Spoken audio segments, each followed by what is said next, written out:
Hello everyone, how are you all? Good, great. ठीक है, आज हम लोग स्टार्ट करने वाले हैं chapter number 7 coordinate geometry, which is the one of the easiest chapter of class 10।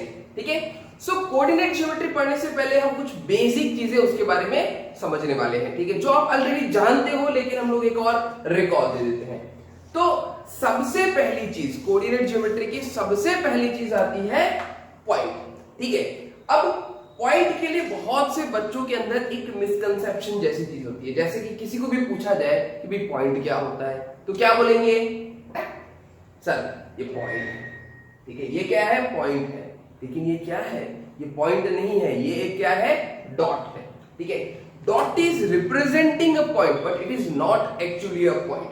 ठीक है, पॉइंट की सिंपल अगर मैं आपको डेफिनेशन बताऊं, ठीक है, तो उसका मतलब ये होता है it is a dimensionless object. ठीक है, पॉइंट एक ऐसी चीज है जिसका कोई डायमेंशन नहीं होता है। ठीक है, अगर वो डायमेंशनलेस है तो वो फिजिकल चीज नहीं है। याद रखना, point is not a physical thing. ठीक है, ये बहुत बड़ा मिसकंसेप्शन हो जाता है। ठीक है, ये डॉट है वो एक फिजिकल चीज है, लेकिन पॉइंट को रिप्रेजेंट करने के लिए हम डॉट का यूज करते हैं। तो अभी कभी भी कोई पूछे कि पॉइंट क्या है, तो हम क्या बोलेंगे?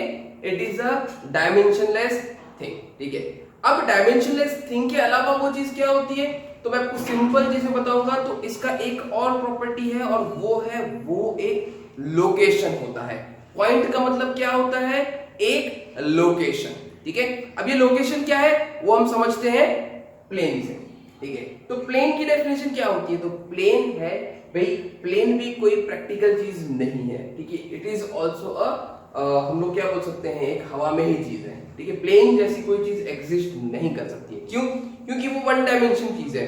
इन physical word there is nothing which is one dimensional और टू डायमेंशनल। ठीक है, तो उसका एक जो लेयर हम क्या बोलते हैं कि भाई इस तरफ से ऊपर तक जा रहा है, इस तरफ से वहां तक जा रहा है। ठीक है, ऐसे प्लेन है, लेकिन उसकी जो थिकनेस है वो नहीं है। तो कोई चीज ऐसी हो ही नहीं सकती जिसकी थिकनेस ना। ठीक है, तो अब यहाँ पे भी किस चीज से बनी हुई है? तो ये पॉइंट से बनी हुई है। प्लेन एक पॉइंट से बना हुआ है। Plane is just representing the two dimension.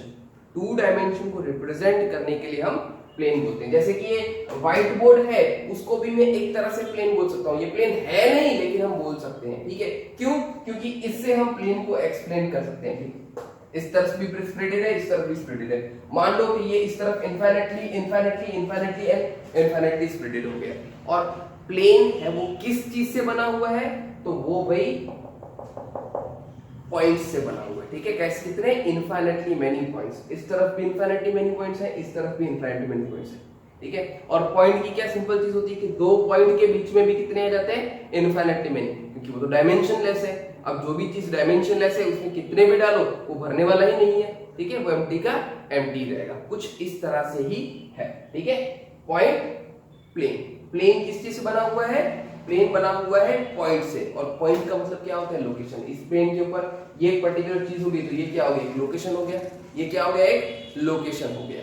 तो इस लोकेशन को हम क्या बोल सकते हैं? एक पॉइंट बोल सकते हैं। इस लोकेशन को क्या बोल सकते हैं? एक पॉइंट बोल सकते हैं। आप कितना भी माइक्रोस्कोप से इसको जूम करो, ठीक है, इसकी साइज नहीं बढ़ने वाली है। लोकेशन की साइज बढ़ती है? नहीं बढ़ती है। ठीक है, ये चीज याद रखना। Okay, point, plane. Now what is the Cartesian plane? Okay, early stage से ही आप ज्योमेट्री पढ़ते हो तो सबसे पहले ऑलमोस्ट चीज जो पढ़ते हो वो होता है कार्टेशियन प्लेन।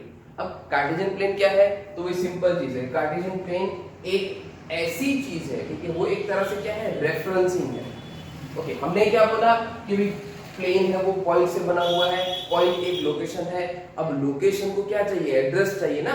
ठीक है, मान लो एक बहुत बड़ा मैदान है, ठीक है, उसके अंदर क्या बनने वाली है? एक बहुत बड़ी टाउनशिप बनने वाली है। तो पहले जो मैदान है वो क्या है? एक तरह से प्लेन है। अब जो टाउनशिप बनेगी तो हर घर को एक नंबर दिया जाएगा, हर स्ट्रीट को कुछ नंबरिंग दी जाएगी, तो उसके बेस पे हर एक घर का एक पर्टिकुलर लोकेशन हो जाएगा। करेक्ट? तो पहले वो क्या था? एक प्लेन मैदान था और उसके ऊपर टाउनशिप बनी, हर घर को नंबर मिला, तो उनको क्या मिला? एड्रेसिंग मिली। तो उसी तरीके से इस प्लेन के ऊपर जितने भी पॉइंट है उनको एड्रेसिंग देने के लिए किस चीज की जरूरत पड़ी? तो भाई रेफरेंसिंग की जरूरत पड़ी। एड्रेस हमेशा रेफरेंस ही होता है ना। आप बोलोगे ना भाई यहाँ से वहां जाना है, तो भाई इस तरफ से नॉर्थ डायरेक्शन में इतने मीटर चलोगे तो वहां पे आ जाओगे, या ये वाली गली के अंदर 4 घर छोड़ के मेरा मकान है, तो वो क्या हो गया, रेफरेंसिंग है ना। बिना रेफरेंसिंग के पहुंच जाओगे। मैं बोलूंगा मैं भी कोलकाता में रहता हूँ, हाँ आ जाना, तो आपका फ्रेंड ऐसे ही आ जाएगा क्या कोलकाता में आपके घर पे डायरेक्टली? नहीं आ पाएगा, आपको उसको पूरा एड्रेस देना पड़ेगा, तभी वो आपके घर पे आ पाएगा। तो वैसा ही कुछ एड्रेसिंग देने के लिए कार्टेशियन प्लेन हुआ। कार्टेशियन प्लेन दो चीजों से बना हुआ है, x axis and y axis and origin. ठीक है, एक्सिस एंड ओरिजिन से बना हुआ है Cartesian plane. Clear? Okay, x axis जो है उसका इक्वेशन क्या होता है, y इक्वल्स टू 0, और इसका इक्वेशन क्या होता है, x इक्वल्स टू 0। ओके, ऐसा क्यों होता है अभी हम समझेंगे। फिर ओरिजिन, ओरिजिन 0, 0। अब कार्टेशियन प्लेन के अंदर एड्रेसिंग कैसे की जाती है वो हम सिंपल एक एग्जांपल से समझते हैं। P2, 3, what is the meaning, how to read? तो देखो इसका मतलब ये हुआ कि हम x डायरेक्शन में, पहला चीज है वो क्या बोलता है, हम x डायरेक्शन में कितना जाना है, तो 2 यूनिट्स जैसा जाना है। फिर क्या करना है, तो y डायरेक्शन में कितना जाना है, 3 यूनिट्स डिस्टेंस जितना जाना है। ये 2 गए, ये 3 गए, तो हम पॉइंट के ऊपर पहुंच गए। तो ये क्या हो गया, एड्रेसिंग हो गया। ये चीज क्या हो गई, एड्रेसिंग हो गई। उसके लिए रेफरेंसिंग कहां से, ओरिजिन से। आपको रेफरेंसिंग चाहिए ना, कहीं से भी शुरुआत कर दोगे, यहां से शुरू करके 2 3 चले गए तो पहुंच जाओगे, नहीं जाओगे। ठीक है, तो उसके लिए क्या चाहिए, हमें रेफरेंसिंग चाहिए। तो ओरिजिन क्या है, हमारा रेफरेंस पॉइंट होता है, और एक्स और वाई एक्सिस क्या देते हैं, हमें डायरेक्शन देते हैं। करेक्ट? तो ये दो चीजें मिलके बनता है कार्टेशियन प्लेन। कार्टेशियन प्लेन क्या काम करता है, तो वो देता है हमें एड्रेस। वो क्या देता है हमें, एड्रेस। करेक्ट? आप पहले y में जाओ, ठीक है, पहले y रीड किया मैंने 3 यूनिट, फिर x में जाओ 2 यूनिट, आपका तो भी कितना होगा, सेम। आप उसी लोकेशन के ऊपर पहुंचोगे, आप उसी लोकेशन के ऊपर पहुंचोगे। तो एड्रेस को कैसे भी रीड करो, आप उसी लोकेशन के ऊपर पहुंचोगे। और हर एक लोकेशन का एक यूनिक एड्रेस होता है, ठीक है, जिसको हम क्या बोलते हैं, कोऑर्डिनेट्स। ठीक है, जिसको क्या बोलते हैं, कोऑर्डिनेट्स। तो ये जो लोकेशन है वो क्या है, इमेजिनरी चीज है, वो एक्चुअली में फिजिकली वहां पे होती नहीं है। आप यहां से वहां पे जाओगे तो वहां पे लिखा नहीं होगा कि 2, 3। It is just based on this reference axis. ठीक है, रेफरेंस एक्सिस की वजह से ही ये लोकेशन बना। ठीक है, अब x और y एक्सिस का इक्वेशन कहां से आया, तो एक सिंपल चीज होती है, हम x एक्सिस के ऊपर कोई भी पॉइंट लेंगे, हम x एक्सिस के ऊपर कोई भी पॉइंट लेंगे, उसका जो y कोऑर्डिनेट है वो क्या होगा, 0 होगा। सो y is always 0। When y is always 0, that line is called our x axis, और यहाँ पे क्या होता है, x always 0, इस वजह से इसको x equals to 0। तो that is the logic behind it। ठीक है, बहुत बार बच्चे यहाँ पे भी गलती करते हैं, इसको क्या बोल देते हैं, x equals to 0, x axis x equals to 0। कैसे, लॉजिकली सोचो, वहां पे x कोऑर्डिनेट तो मिलता है, y कोऑर्डिनेट 0 होता है, इस वजह से y equals to 0 आता है। क्लियर? ये एक सिंपल चीज है हमारी कोऑर्डिनेट ज्योमेट्री के बारे में। आई होप सबको इजीली समझ में आ गया होगा। ठीक है, next let's start with the chapter. Okay, so हम लोगों को लीनियर डिस्टेंस निकालना तो बहुत अच्छे से आता है, मतलब कि एक लाइन गिवन है, इसके ऊपर अगर 2 पॉइंट्स गिवन है तो उनके बीच का डिस्टेंस हम बहुत ही आसानी से निकाल सकते हैं। ठीक है, ये हम बहुत ही अर्ली एज के अंदर सीख चुके हैं। Okay, now we are jumping into the plane. ठीक है, आपने कोऑर्डिनेट ज्योमेट्री पढ़ी, कोऑर्डिनेट ज्योमेट्री में कोऑर्डिनेट्स पढ़े। ठीक है, अब ये कोऑर्डिनेट्स के बीच का, ठीक है, कोई भी 2 पॉइंट्स गिवन है प्लेन के अंदर, मतलब वो लाइन के ऊपर नहीं है, प्लेन के किसी और पार्ट के अंदर है। ठीक है, जैसे यहाँ पे 2 पॉइंट्स दिए हुए हैं, x1 y1 x2 y2। अब उनके बीच का डिस्टेंस निकालना है तो कैसे निकालेंगे, तो इसके लिए हम लोग यूज करने वाले हैं डिस्टेंस फॉर्मूला। तो सबसे पहले ये चीज समझ लें कि डिस्टेंस फॉर्मूला कैसे निकलता है। ठीक है, तो उसका डेरिवेशन देखेंगे। तो देखो बहुत सिंपल है, यहाँ पे एक पॉइंट लिया हुआ है जिसके कोऑर्डिनेट्स है x1 y1, यहाँ पे पॉइंट लिया हुआ है जिसके कोऑर्डिनेट्स है x2 y2। और ये चीज तो आप क्लास 9th में पढ़ चुके हैं, अगर ये x1 y1 है तो यहाँ पे x1 होगा, यहाँ पे y1 होगा। ये x2 y2 है तो यहाँ पे x2 होगा, यहाँ पे y2 होगा। करेक्ट? इनके बीच का डिस्टेंस क्या होगा, x2 x1। अभी बात की लीनियर, ठीक है, एक लाइन के ऊपर डिस्टेंस x2 x1। यहाँ पे भी सेम, इन दोनों पॉइंट के बीच में डिस्टेंस मतलब लाइन के ऊपर डिस्टेंस y2 y1। अब देखोगे तो अगर ये x2 x1 है तो ये भी क्या होगा, x2 x1। और ये अगर y2 y1 है तो ये भी कितना होगा, y2 y1। अब देखो ट्राइंगल ए बी सी, जहां पे सी के ऊपर क्या है, राइट एंगल लगा हुआ है, सी के ऊपर क्या है, राइट एंगल ट्राइंगल। तो अगर हम पीजीडी लगाएंगे, triangle A B C angle C is equals to 90 degree, so by PGT, Pythagoras theorem. हम क्या बोल सकते हैं, तो भाई हाइपोटेनियस मतलब ए बी का स्क्वायर बाकी दो साइड्स के स्क्वायर जितना है, मतलब कि ए सी का स्क्वायर प्लस बी सी का स्क्वायर। ए सी कितना है, तो x2 माइनस x1 का होल स्क्वायर। बी सी कितना है, तो भाई y2 माइनस y1 का होल स्क्वायर। और ab कितना है, तो एक्चुअली ab जो हाइपोटेनियस लिया हुआ है वो क्या है, एक्चुअली जो डिस्टेंस हमें फाइंड करना है वो, तो उसको मैंने नाम दिया d, तो यहाँ पे ये हो जाएगा d का square. So d equals to क्या आएगा, under root x2 minus x1 का whole square plus y2 minus y1 का होल स्क्वायर। स्क्वायर से स्क्वायर रूट किया तो हम लोग हर बार प्लस और माइनस की साइन लगाते हैं, दैट इज फॉर श्योर, लेकिन यहाँ पे नहीं लगाई। ठीक है, क्यों नहीं लगाई है, तो भाई ये क्या है, डिस्टेंस, और डिस्टेंस कभी नेगेटिव नहीं हो सकता है। ठीक है, इस वजह से हमने क्या लगाया, यहाँ पे प्लस की साइन लगाई। अब अगर एक और चीज आप ऑब्जर्व करोगे तो अंदर यहाँ पे x2 माइनस x1 है, क्या है, x2 माइनस x1, यहाँ पे क्या है, तो y2 माइनस y1। तो अगर मैं यहाँ पे d equals to under root x1 minus x2 का whole square plus y1 minus y2 का होल स्क्वायर रखूं तो भी कोई फर्क नहीं पड़ेगा। क्यों, क्योंकि ये पूरा का पूरा होल का स्क्वायर है, होल का क्या है, स्क्वायर है। तो स्क्वायर में मैं x2 माइनस x1 रखूं या x1 माइनस x2 रखूं, कोई फर्क नहीं पड़ता है। करेक्ट, तो ये भी बच्चे बहुत बार गड़बड़ कर देते हैं कि भाई सर यहाँ पे तो x2 माइनस x1 था, लेकिन आपने क्वेश्चन किया वहां पे तो x1 माइनस x2 कर दिया, ऐसा क्यों, तो भाई इस वजह से, क्योंकि होल स्क्वायर है, तो यहाँ पे ऑर्डर मैटर नहीं करेगी। करेक्ट, आप आगे पीछे लिखोगे तो भी कोई गड़बड़ नहीं। तो ये दोनों चीजें किसको रिप्रेजेंट कर रहे हैं, हमारे डिस्टेंस फॉर्मूला। डिस्टेंस फॉर्मूला कैसे निकाला, बहुत सिंपल वे से। ठीक है, अगर आप इसको फर्स्ट क्वाड्रेंट की जगह पे किसी भी क्वाड्रेंट पे ले जाके डिस्टेंस फॉर्मूला डिराइव करोगे, यही चीज आएगी, लिख लो, गारंटी यही चीज आएगी। विश्वास ना हो तो खुद से डायरेक्ट करके देख लो, किसी भी क्वाड्रेंट पे रखो, ठीक है, यही चीज आएगी, दैट इज फॉर श्योर। ठीक है, बहुत बढ़िया। ओके, सो हम लोगों ने डिस्टेंस फॉर्मूला तो देख लिया, ठीक है, डिस्टेंस फॉर्मूला के डेरिवेशन भी कर लिया।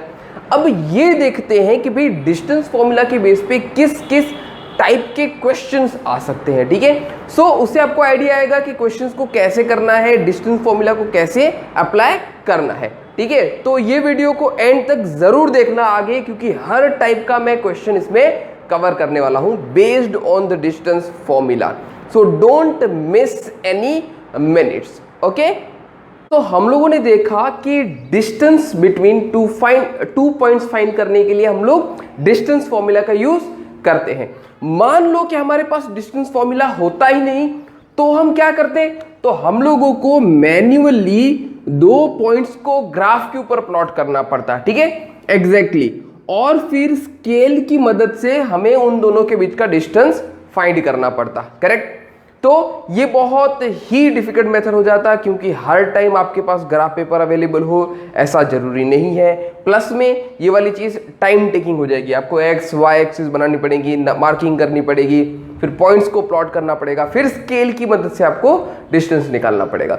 सो distance formula is a very easy way to find the distance between any two points whose coordinates are given. ठीक है, तो देखो हमारे पास एक सिंपल सा क्वेश्चन है ही, उसी के बेस पे दो पॉइंट्स के कोऑर्डिनेट्स गिवन है, हमें क्या करना है, तो we need to find the distance between this two points. So let's give them the naming. ठीक है, हम लोग इनको नाम दे देते हैं।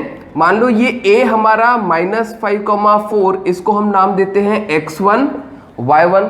ठीक है, और इसको नाम देते हैं b 7,9 is equals to x2 y2। बस, फिर क्या हो गया, डिस्टेंस फॉर्मूला लगाएंगे, d is equals to under root x2 minus x1 का whole square plus y2 minus y1 का होल स्क्वायर। करेक्ट, यहां पे क्या करना है, x1 माइनस x2 लिखेंगे तो भी चलेगा, ऐसा हमने डिस्कस कर लिया। ठीक है, इन शॉर्ट हम बोलेंगे x कोऑर्डिनेट्स का डिफरेंस का स्क्वायर प्लस y कोऑर्डिनेट्स के डिफरेंस का स्क्वायर। अब वो डिफरेंस के लिए आपको देखना है कि किस तरीके से करने से हमें आसानी होती है। We need to see our convenient way. Okay, now let's so 7 minus minus 5 means 12 square plus 9 minus 4 that's a 5 square. So under root 144 plus 25. So इन दोनों का सम करके कितना आएगा 169. ठीक है, और अंडर रूट 169 कितना होता है 13. और किसी को पता है? अब देखो अगर आपने यहाँ पे ही कर दिया ये फाइनल आंसर है, so no it is not the final answer. आपको यहाँ पे एक और चीज इंक्लूड करनी पड़ेगी. As it is a distance तो हम लोग को यूनिट मेंशन करना पड़ेगा. अब हमें तो पता नहीं है कि भाई ये सेंटीमीटर है, किलोमीटर है, मीटर है या क्या है, तो हम सिंपली क्या लिख देंगे यूनिट्स. सिंपली क्या लिख देंगे यूनिट्स. ठीक है, 13 units is the correct answer, is the distance between this two points. Her bar formula लिखो. ठीक है, जब भी क्वेश्चन करते हो और प्रॉपर वे में कैलकुलेशन करके दिखा दो, काम हो जाएगा. क्लियर? अंडरस्टूड? ग्रेट. ओके, तो हम लोगों ने डिस्टेंस निकाला. अब मान लो ऐसा क्वेश्चन है जिसमें डिस्टेंस गिवन हो और एकाध कोऑर्डिनेट में कुछ गड़बड़ हो, मतलब कुछ अननोन चीज हो जो फाइंड करनी है हम लोग को. सो देखो क्या करेंगे ऐसे केसेस में. तो हम लोगों को तो लगाना तो भाई डिस्टेंस फॉर्मूला है. जैसे ही हम लोगों को ये चीज दिख जाती है कि भाई डिस्टेंस, तो कहीं ना कहीं हम लोगों को डिस्टेंस फॉर्मूला ही लगाना होता है. चलो, सो बहुत सिंपल है. हमें गिवन क्या है? Given that A B distance is equals to 10 units. A B distance कितना है? 10 यूनिट्स है. ठीक है, ए के कोऑर्डिनेट्स हैं x,2 और बी के कोऑर्डिनेट्स हैं 9,8. करेक्ट. अब A B distance is equals to 10 है. अगर आप देखोगे तो डिस्टेंस फॉर्मूला में हमारा अंडर रूट वाला टर्म आता है ना, तो उसको हटाने के लिए हम पहले ही दोनों तरफ क्या कर देते हैं? स्क्वायर कर देते हैं. A B square is equals to 100. तो अब देखो ए बी डिस्टेंस, जब डिस्टेंस फॉर्मूला लगाएंगे तो वहां पे अंडर रूट नहीं आएगा, वरना खामखा एक स्टेप बढ़ जाएगा हम लोग का. तो अब देखो एक्स कोऑर्डिनेट्स के डिफरेंस का स्क्वायर 9 माइनस एक्स का होल स्क्वायर प्लस 8 माइनस 2 6 का होल स्क्वायर इक्वल्स टू 100. अब देखो यहाँ पे क्या आ गया 9 माइनस एक्स का whole square equals to 100 minus 36 that is 64. अगर कुछ बच्चे क्या करते हैं, इसको भी एक्सपेंड कर देते हैं. देखो एक्सपेंड मत करो, क्योंकि आप एक्सपेंड करोगे तो फिर क्वाड्रेटिक बनेगा, क्वाड्रेटिक को सॉल्व करना पड़ेगा. यहाँ पे आप अगर देखोगे तो ये already completing the square method के हिसाब से हो गया. ये कंप्लीट स्क्वायर हो गया, तो बेटर है दोनों तरफ क्या कर लेंगे हम? Square root, which will reduce our calculation a lot. Okay, so taking square root both side, so 9 minus x equals to plus और माइनस 8. ओके, अभी डिस्टेंस फॉर्मूला में हमने प्लस और माइनस नहीं लिया था, लेकिन यहाँ पे प्लस और माइनस लेंगे. क्यों? क्योंकि भाई ये डिस्टेंस नहीं है, हम लोग को अननोन फाइंड करना है, तो हम लोग जो ओरिजिनल प्रोसेस है वही लगाएंगे. पॉजिटिविटी कहाँ पे रखेंगे? जब प्योरली बोला होगा कि भाई हमें डिस्टेंस फॉर्मूला ही निकालना है, सॉरी डिस्टेंस ही निकालना है. That's it. Okay, so taking एक बार क्या लेंगे प्लस 8, एक बार क्या लेंगे माइनस 8. तो हम लोग क्या कर देते हैं 9 minus 8 is equals to plus 8. तो ये 8 इस तरफ गया, x उस तरफ गया, 9 minus 8 1 is equals to x. x की एक वैल्यू में 1 मिली, या माइनस लेंगे तो 9 minus 8 x is equals to minus 8. ये इस तरफ आएगा तो ये हो जाएगा 17 इज इक्वल्स टू x. तो हमें x की दो वैल्यू मिल गई 1 and 17. This are the values for x for which the distance between A B will be 10 units. Clear? Okay okay, so देखो डिस्टेंस फॉर्मूला के बेस पे एक और सिंपल क्वेश्चन आ सकता है कि हम लोगों को दोनों पॉइंट्स गिवन है. ठीक है, और कुछ ऐसा पॉइंट गिवन है x, y. अब ये जो x, y है वो क्या है? Equi distance. तो जब ये इक्वी डिस्टेंस आया तो उसमें भी कहीं ना कहीं क्या छुपा हुआ है? डिस्टेंस.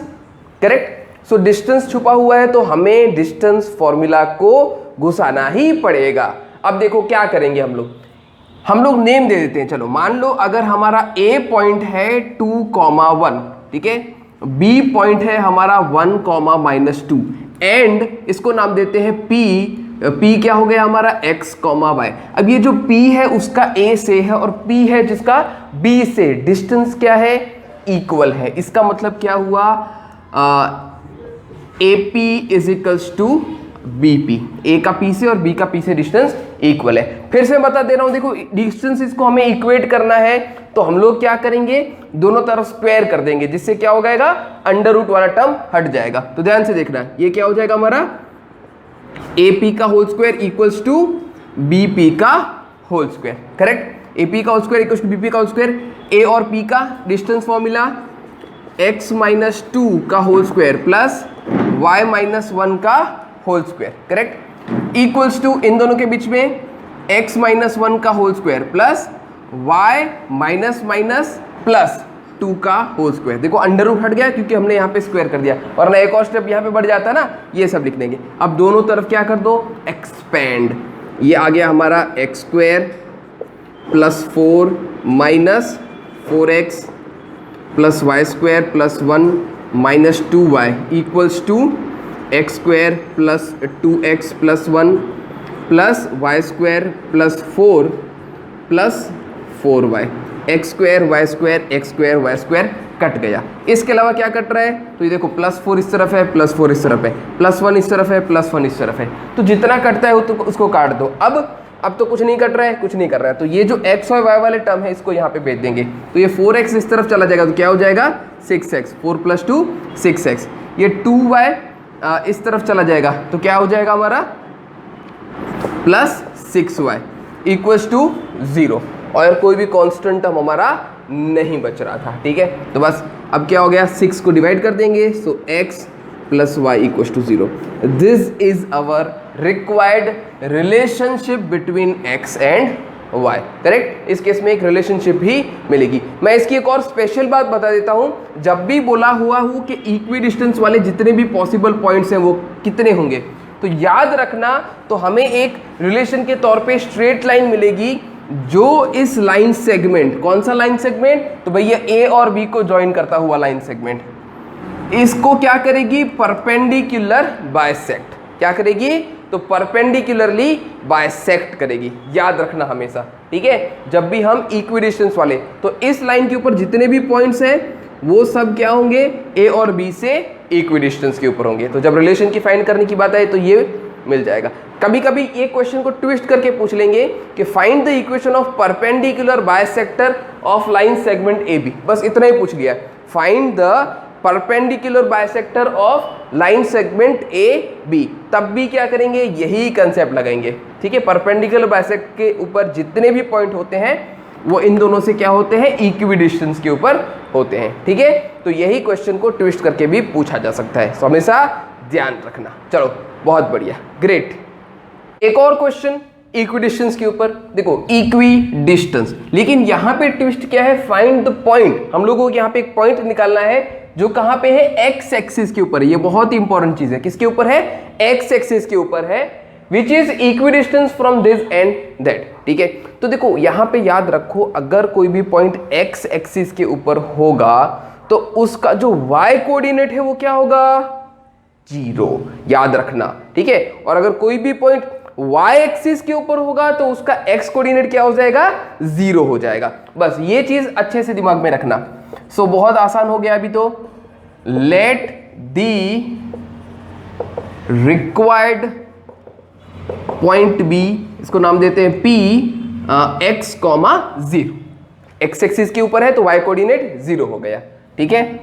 और हमारा a कितना, उसको a नाम देते हैं 2, -5 एंड b -2, 9, इनको भी हमने नाम दे दिया। अब अकॉर्डिंग टू द क्वेश्चन क्या दिया हुआ है, इक्वी डिस्टेंस किसका, तो ये p का a से और p का b से, तो हम क्या बोल देंगे, AP = BP, और फिर से क्या करेंगे, AP का स्क्वायर = BP का स्क्वायर। स्क्वायर क्यों किया, अंडर रूट हटाने के लिए।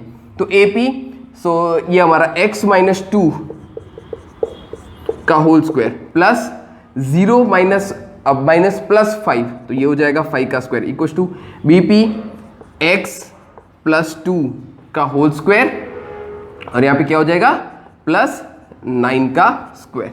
अब कुछ नहीं करना है, हमें सिंप्लीफाई करना है। तो देखो ये क्या हो जाएगा, x² + 4 - 4x + 25 = x² + 4 + 4x, और ये हो जाएगा 81। x² कट गया, ये 4 कट गया, ये 4x इस तरफ जाएगा तो ये हो गया 8x, ये 81 इस तरफ आया तो 25 - 81, 25 - 81 कितना होगा, -56। सो x = डिवाइड कर देंगे -7, आंसर आएगा। ये हमारा फाइनल आंसर नहीं है, फाइनल आंसर करें क्या करेंगे, so the required point on x axis is -7,0 ऐसे लिखना है, ठीक है। ये एक वर्ड प्रॉब्लम की तरह है, तो इसका आंसर भी इस तरीके से लिखो। सिर्फ x = -7 लिख के चले आ जाओगे तो आधा मार्क्स कटने के पूरे चांस है, ठीक है। तो ऐसे लिखोगे, चलो बहुत बढ़िया, ठीक है। तो डिस्टेंस फॉर्मूला के ऊपर एक और टाइप का क्वेश्चन आता है जिसमें प्रूफ करना होता है कोलिनियरिटी, ठीक है। जिसमें क्या प्रूफ करना है कि भाई पॉइंट्स है वो क्या है, कोलिनियर है, ठीक है। अब कोलिनियरिटी प्रूव करने के लिए हमारे पास बहुत सारे तरीके हैं, लेकिन अगर कभी क्वेश्चन में बोल दिया जाए कि by using distance formula only we need to prove the collinearity, then how will we do it. Okay, so बहुत ही सिंपल चीज है। एक सिंपल एग्जांपल से मैं आपको समझाता हूं। मेरे पास एक AB लेंथ की लकड़ी है, ठीक है, लकड़ी, लड़की नहीं, ठीक है। AB लेंथ की लकड़ी है, करेक्ट। इफ आई ब्रेक, ठीक है, मैं उस स्टिक को दो पार्ट के अंदर यहां से मान लो ब्रेक कर देता हूं, ठीक है, रेंडमली कहीं भी कोई भी पॉइंट से ब्रेक कर दिया, तो मान लो ये जो ब्रेकिंग पॉइंट है तो ये क्या हो गया, AC और CB। तो आप बताओ क्या ये AC और CB दोनों को अगर हम जोड़ देंगे तो क्या वो AB के इक्वल बनेगा, यस और नो? यस, ठीक है। क्योंकि हमने इसी के दो पार्ट तोड़े हैं तो ऑब्वियसली मैं इसको, ठीक है, अगर ये लकड़ी है इसको वापस जोड़ूंगा तो भी पूरा मार्कर बनेगा ही ना, उतना ही लेंथ का मार्कर बनेगा, तो ऑब्वियसली चीज़ है AB के इक्वल आएगा ही आएगा। तो यही बस सिंपल से कंसेप्ट का हमें यूज़ करना है। तो हम लोग करेंगे क्या, हमारे पास 3 पॉइंट्स हैं, ठीक है, इनको नाम दे देते हैं, ठीक है। चलो इनको हम नाम देते हैं। मान लो A पॉइंट हमारा है -6,10, B पॉइंट हमारा है -4,6 एंड C पॉइंट हमारा है 3,-8। तो हम लोगों को क्या करना है, AB, BC और AC तीनों डिस्टेंस निकालने हैं, ठीक है। और फिर क्या करेंगे कि अगर किन्हीं दो का सम तीसरे के इक्वल आ गया, किन्हीं दो का सम तीसरे के इक्वल आ गया, तो इसका मतलब तीनों पॉइंट्स क्या होंगे, सेम लकड़ी के ऊपर होंगे, मतलब कि they are same line, so they are collinear. Clear? तो बस फटाफट हम लोग डिस्टेंस निकालते हैं। डिस्टेंस फॉर्मूला में पता ही है, D = √x2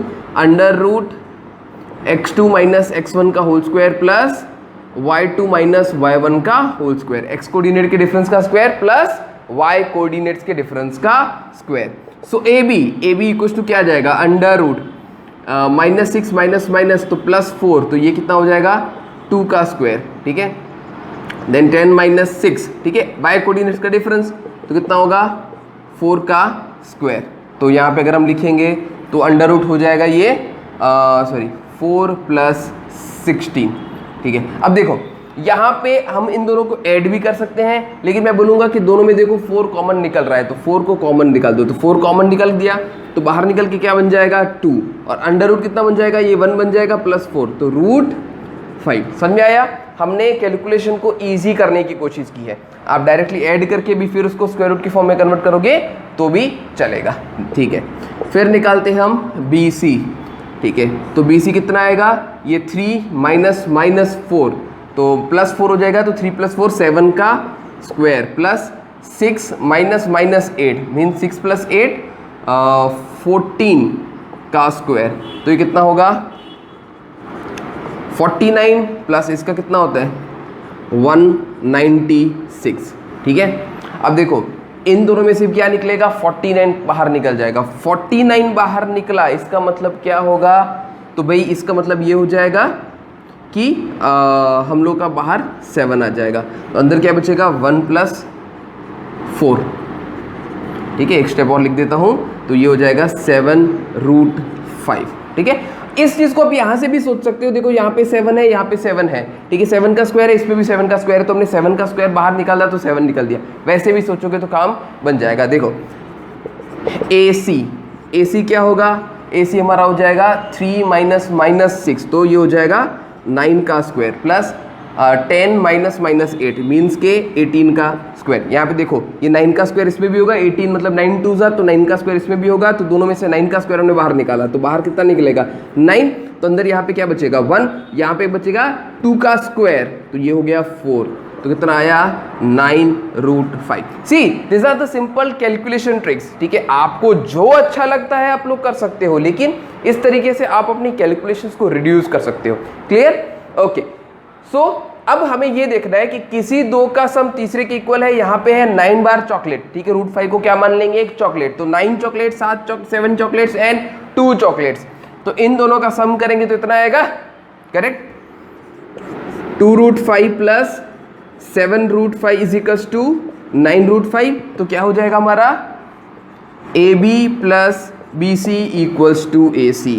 hence ABC are collinear, ठीक है। कैसे हो जाएंगे? कोलिनियर हो जाएंगे। चलो बढ़िया, लिखना लास्ट में, ठीक है।